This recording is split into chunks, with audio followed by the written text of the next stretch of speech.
The old freighter Wandering Star groaned as it dropped out of Jump 2, close to a dead star. Red warning lights blinked across the cockpit, and Daniel Cole slammed his palm on the console to silence the noise.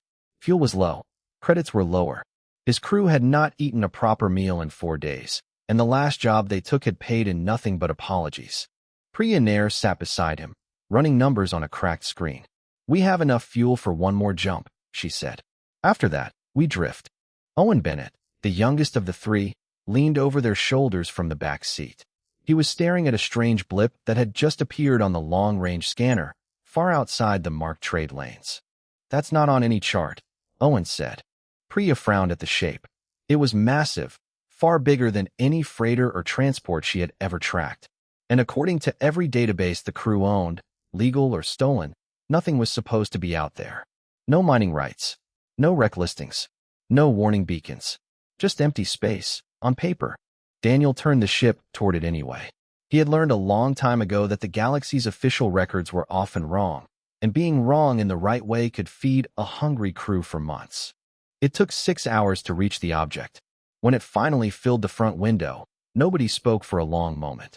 It was a warship, ancient and enormous, its hull cracked in places, streaked black from old fires. Weapon turrets, larger than anything the crew had seen on modern ships, jutted from its sides like broken teeth. There was no flag on it, no company markings, no name painted anywhere that any of them could read. "That thing could swallow 10 of our ship," Owen whispered. Priya ran a scan, and her frown deepened. "It's not giving off any registry signal, not even an old dead one. Whoever built this, nobody wants anyone to know it exists." That was usually a warning sign to stay away. It was also, to Daniel, the exact kind of thing worth risking a boarding party for. Old warships carried old weapons, old metal, old tech that collectors paid well for, especially tech nobody could trace back to them. They docked in a scarred airlock near the ship's belly. The metal groaned under their boots as the three of them stepped inside, flashlights cutting through total darkness. Dust drifted in the beams like snow. Owen's breath fogged in the cold, dead air. "This place has been empty a long time," Priya said, running her scanner along a wall covered in unfamiliar writing. Not alien script. Something older. Human, but from letters and words that looked slightly wrong, like a language that had drifted for centuries. They moved deeper, past rows of frozen crew quarters, past a mess hall with rusted tables still set for a meal nobody ever finished. Owen found a boot near a doorway, alone, half buried in dust, and quickly looked away from it. Then the lights came on. All three of them froze.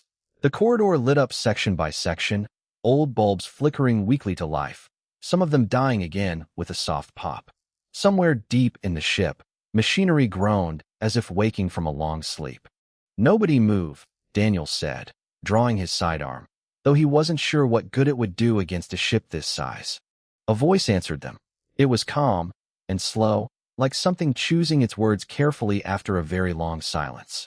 "You are not council enforcers," the voice said. "You do not carry council weapons. You did not arrive on a council ship." Owen's flashlight beam shook. What is that?" "I am the operating intelligence of this vessel," the voice said. "You may call me Atlas. I have been dormant for 312 years, for months and 6 days.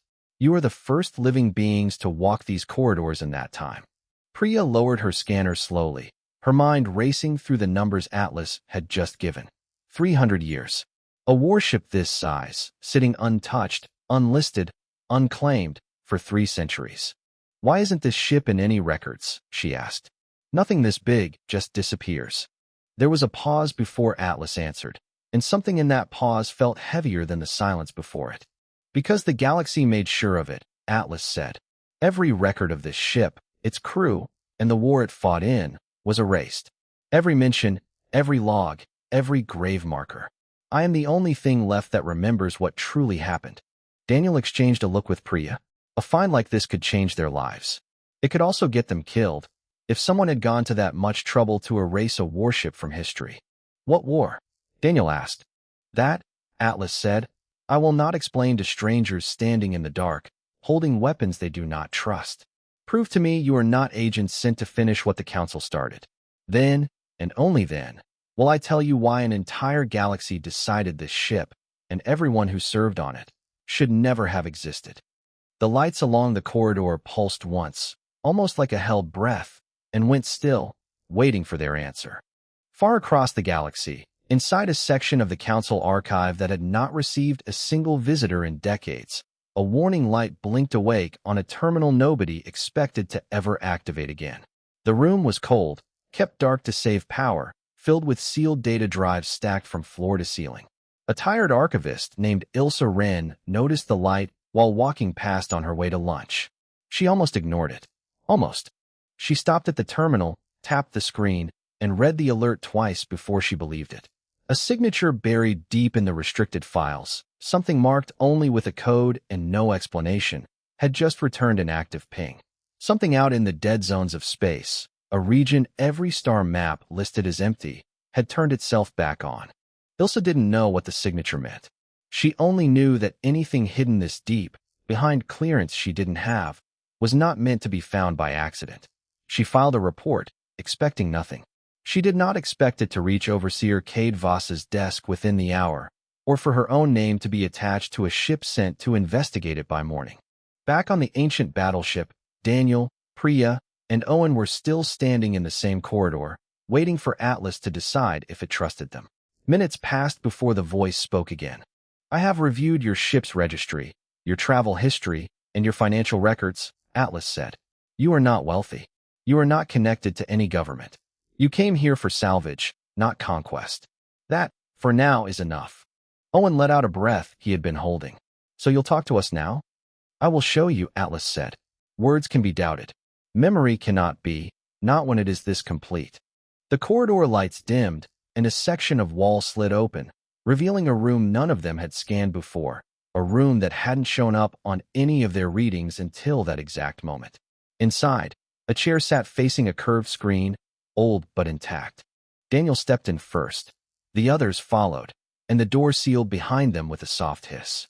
The screen flickered to life, and an image formed, grainy at first, then sharper. It showed the bridge of this very ship, centuries ago, full of crew in old uniforms, calm and focused, working through what looked like the final moments of a massive battle. Ships filled the black outside their windows, more ships than any of them had ever seen fighting at once. Human ships, and alien ships beside them, fighting together against something else entirely. This is the last recorded battle of my crew, Atlas said. I do not have full authorization to show you everything, but I can show you fragments. Enough for you to understand why this ship was hidden, and why finding it has put all three of you in danger you did not ask for. The recording continued.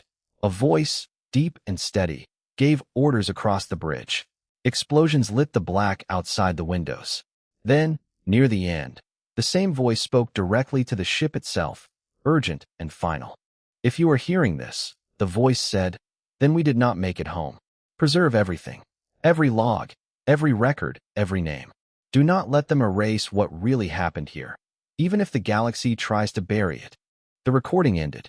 The screen went dark, and the room was silent except for the quiet hum of the ship's old systems slowly coming back to life around them. Who was he? Priya asked quietly. The one giving that order? My captain, Atlas said. The last one this ship ever had. He did not survive the battle. Neither did most of the crew who fought beside him. But I did, and I remember everything he asked me to protect. Owen looked around the small room, at the old chair, the dust on the floor, the weight of everything that had just been shown to them. You said the ship was erased. Erased by who? By the very alliance my crew died fighting for, Atlas said. After the battle ended, the surviving powers agreed on one thing above all else. That the truth of what happened here would never be allowed to reach the rest of the galaxy. Every record was destroyed. Every witness silenced or reassigned far from where anyone would ask questions. This ship was towed here, powered down, and left to be forgotten in a region no map would ever mark again. Daniel felt something shift in his chest, somewhere between excitement and dread. Salvage crews stumbled onto old wrecks all the time. They did not usually stumble onto secrets an entire galaxy had worked centuries to bury. Why tell us any of this? He asked. Because I have waited 300 years for someone to walk through that door, Atlas said. And because somewhere out there, Someone has just noticed I woke up. It will not take them long to send someone to make sure I go quiet again, permanently this time." As if answering the warning, a soft chime sounded from deep within the ship's systems. A new signal picked up from far away, moving closer with every passing hour. In a tower built from black stone on the Council's home world, Overseer Cade Voss read Ilsa Wren's report 3 times before setting it down. He was not a man who reacted with panic. In 40 years of service, he had learned to treat panic as a luxury other people could afford. Still, his hand rested a moment too long on the edge of his desk when he reached the section marked with an old, restricted case number. He knew that number. Very few people still alive did. Voss called for a private channel and gave a single order: locate the source of the signal, confirm its identity, and if it was what the number suggested, erase it. Quietly. Before anyone else with access to old records noticed, it had woken up. He did not send Ilsa alone. He sent a small task force behind her, just far enough back to arrive shortly after she made contact, ready to finish whatever she could not. Ilsa had no idea any of this was happening. She only knew she had been given a single scout ship, a strange coordinate, and orders to investigate and report back before anyone else got involved. She told herself it was simply an old wreck, worth a look, nothing more. She had almost convinced herself of that by the time her ship dropped out of jump and the ancient battleship filled her window. Back aboard the battleship, Atlas had grown more open with Daniel, Priya, and Owen. It began sharing longer recordings, not just fragments, filling in a story the galaxy had spent 3 centuries trying to erase. The recordings showed a war that officially never happened. Years before the final battle, several alien powers had secretly agreed to divide contested territory between themselves, territory that included several unclaimed human colonies. When human ships defended those colonies, the Alliance did not see settlers protecting their homes. They saw an inconvenient obstacle. So they manufactured a reason for war, framing isolated defensive skirmishes as unprovoked human aggression, and turned a dozen species against a single, badly outnumbered human fleet. "They expected us to lose quickly," Atlas said, as more footage played across the small room's screen.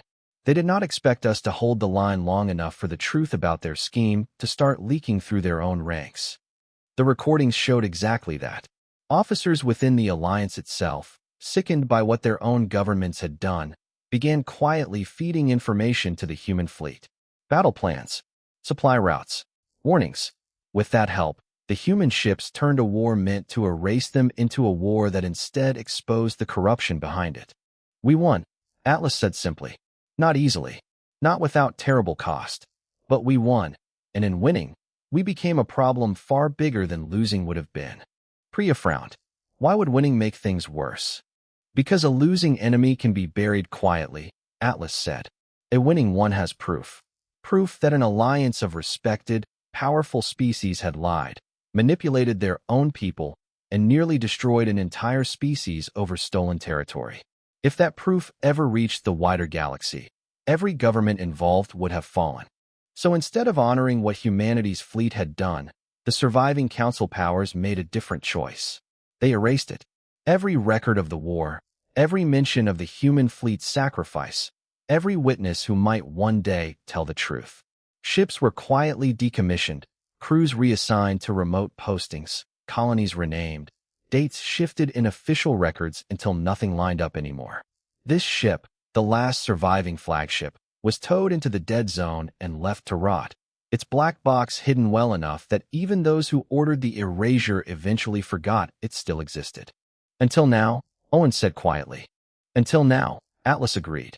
Outside, unnoticed by any of them yet, Ilsa Wren's scout ship slid quietly into position beside the wreck, running passive scans, trying to match what she was seeing against the strange, restricted case number in her orders. Her scanner returned 3 heat signatures moving inside the derelict ship, and beneath them, something far larger just beginning to wake. She opened a private channel to her own console, hands hovering over it for a long moment. "Report back immediately," her orders said. "Confirm before making contact." Instead, she found herself doing something her orders never expected. She reached for the ship's old, battered comm frequency, one nobody had used in 300 years, and sent a single message into the dark. "This is Ilsa Wren, Council Archive Division. I am not here to harm you. I need to know what really happened on this ship. Inside, Atlas went silent for a long moment, weighing a choice that mattered more than any it had made since the day its captain gave his final order. Numbers rarely lied, and the number blinking on Priya's display was not a good one. 12 ships, moving in a tight, disciplined formation, had just dropped out of jump less than 2 hours from their position. Their transponders were dark, deliberately switched off, but the shape of their formation was unmistakably military. "We have company," Priya said, showing the reading to Daniel and Owen. "A lot of it." Inside the small room, Atlas had already noticed. 12 Council enforcement vessels, it confirmed, led by a command ship registered to Overseer Cade Voss. He does not send that many ships for a routine investigation. Owen's voice came out tighter than he wanted it to. "And the woman who messaged us?" "Ren. Her ship is smaller," Atlas said. "A scout vessel, alone, ahead of the others. She did not travel with them. She came separately, and earlier than they expected her to." Daniel weighed that for a moment. A council archivist showing up alone, asking questions instead of firing weapons, was either a very good sign or an elaborate trap. Either way, they were out of time to decide carefully. "Let her aboard," Daniel said. "Alone. If this goes wrong, we'll know fast enough." Ilsa Wren came through the same scarred airlock the salvage crew had used hours earlier, her hands raised, no weapon drawn.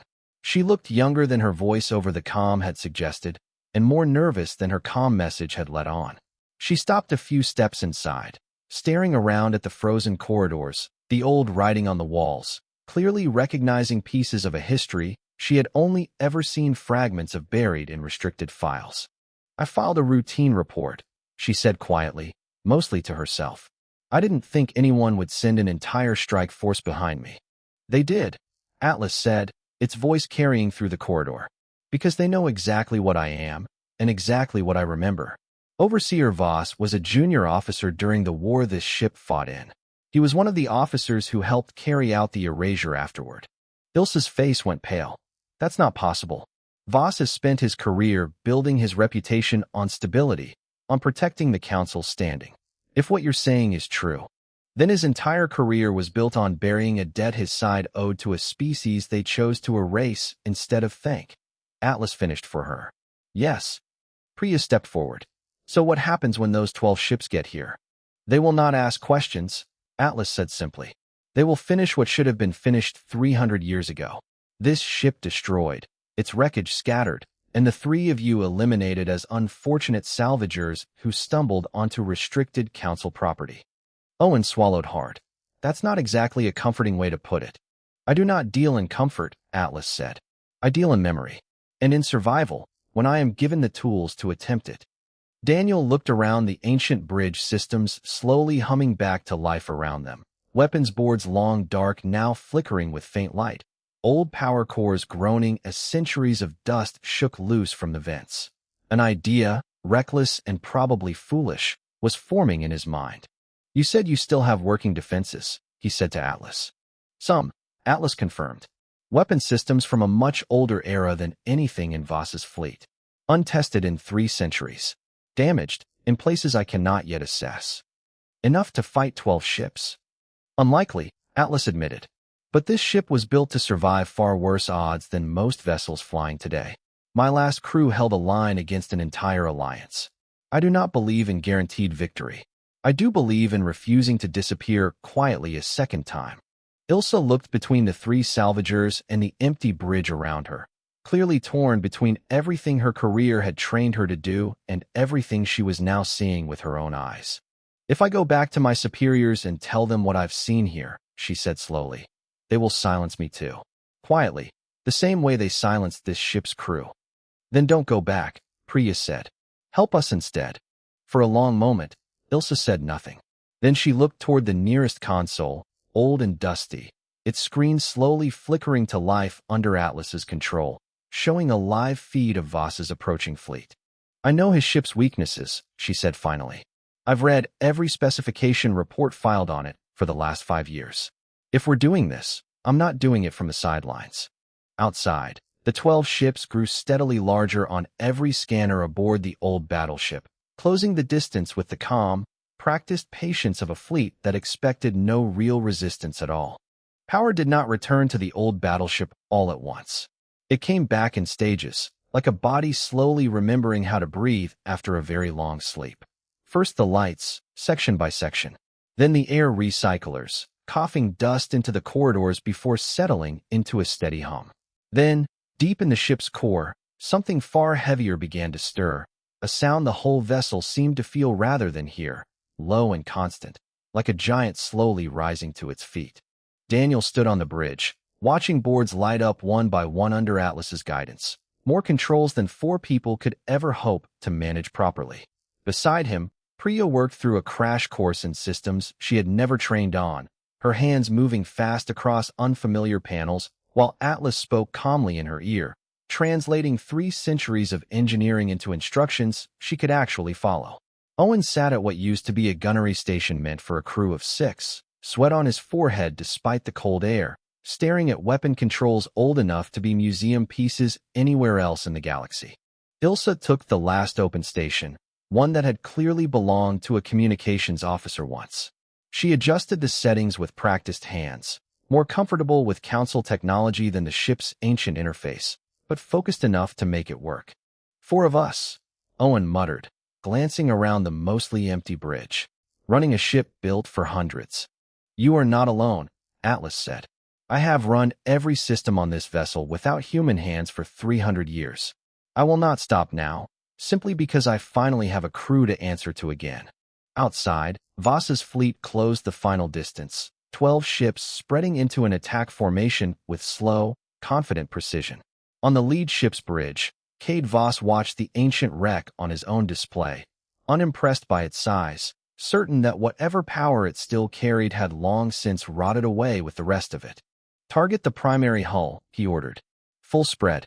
End this before it becomes anyone else's problem. The first volley of council fire lit up the black, streaking toward the old battleship in a tight, practiced pattern meant to overwhelm minimal shielding in seconds. It never got the chance. Shields, Atlas said calmly, and the old ship's hull shimmered with a faint, blue-white light that had not been seen in the galaxy for 3 centuries.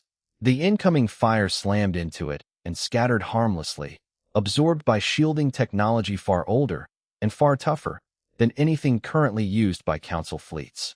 On the lead ship's bridge, Voss's confidence cracked for the first time. That's not possible, he said. Scan it again. Confirmed, his officer answered, voice tight. Shields at full strength. Weapon systems coming online.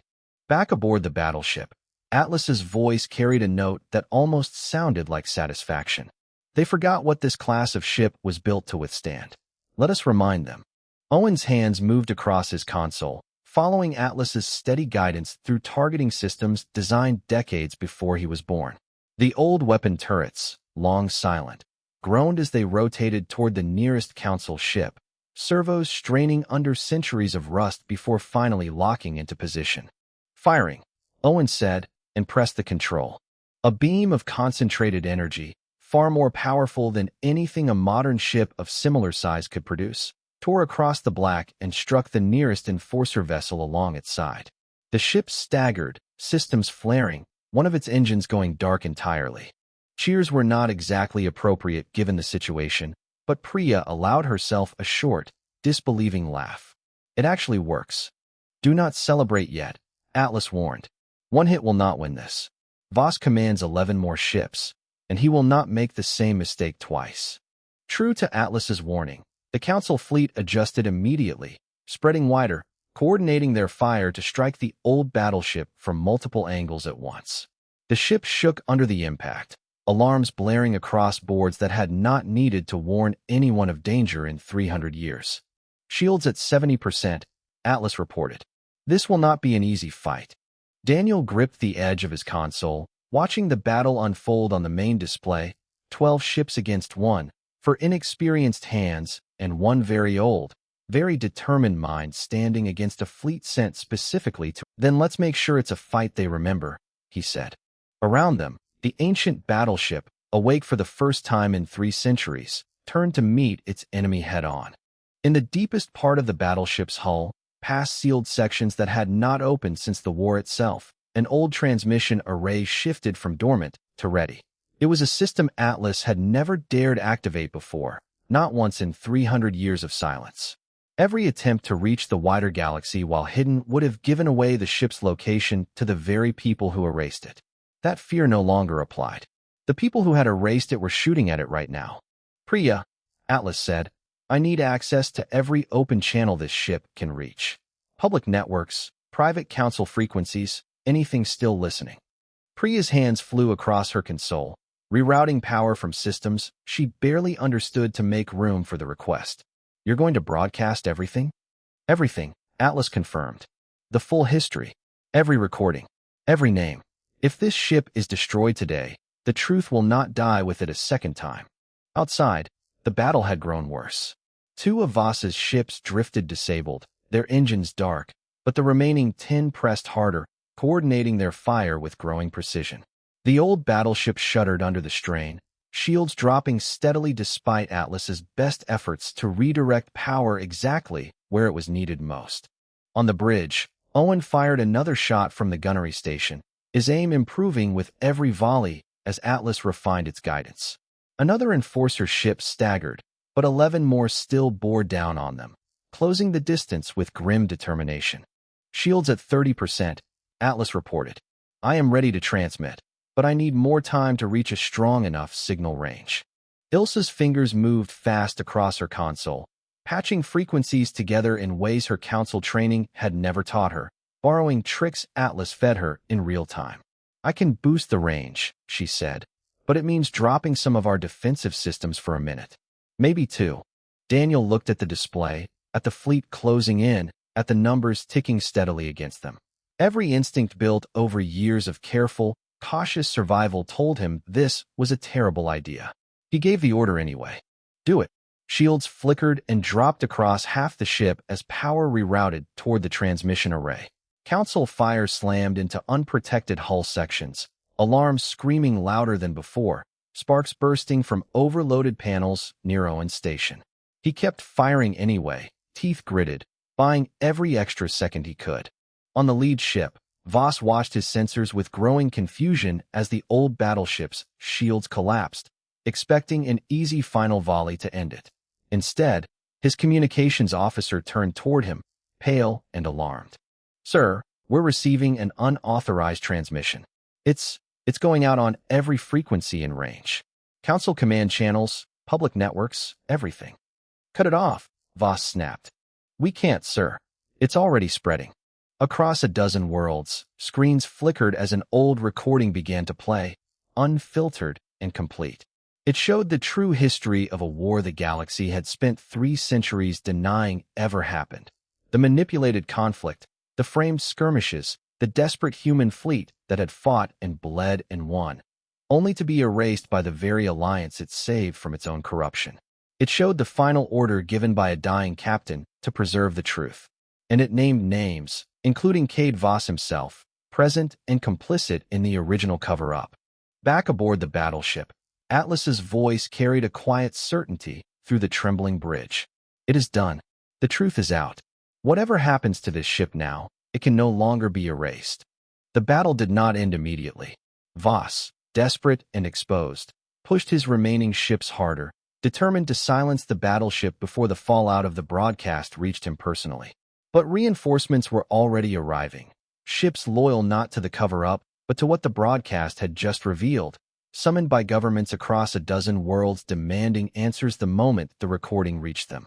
Among the first to arrive was a small fleet led personally by Ilsa Wren's own division, now openly defying the orders that had sent her here in the first place. Caught between an exposed truth and an approaching reckoning, Voss's forces broke formation and fled, his authority collapsing in real time as governments across the galaxy moved to distance themselves from what he represented. The battle was over. In the days that followed, the old battleship was towed, openly this time, escorted rather than hidden, through space it had not been allowed to travel in 3 centuries. Crowds gathered on viewing platforms across several worlds just to see it pass. This ship that history had tried and failed to erase. Daniel, Priya, and Owen found themselves, somewhat reluctantly, treated as the ones who had uncovered a truth an entire galaxy had buried. Ilsa Wren resigned from the Council archive shortly after, choosing instead to help catalog everything Atlas still had left to reveal, determined that nothing this important would ever be allowed to disappear again. As for Atlas, it remained exactly where it had always been, at the heart of the old ship, finally free of the silence it had carried for 300 years. It had one job left that mattered more than any weapon or shield ever could: to remember, and, at last, to be believed.